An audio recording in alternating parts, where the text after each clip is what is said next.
फैसलाबाद में ईद उल अजहा के लिए हुंजा से याक जोड़ी लाई गई। ठंडे इलाके के बासी जानवरों के लिए गर्म इलाके में मसनूई तौर पर सर्द माहौल बनाया गया है। काशिफ हुसैन की रिपोर्ट देखिए।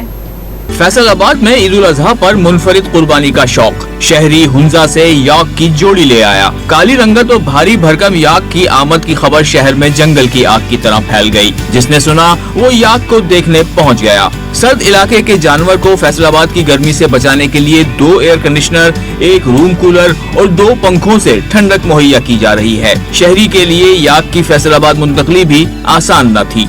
हमने पहला स्टे किया बाबूसर टॉप से नीचे एक जगह है बेसर, सतह समुंदर से तकरीबन 11,000 फीट बुलंदी के ऊपर।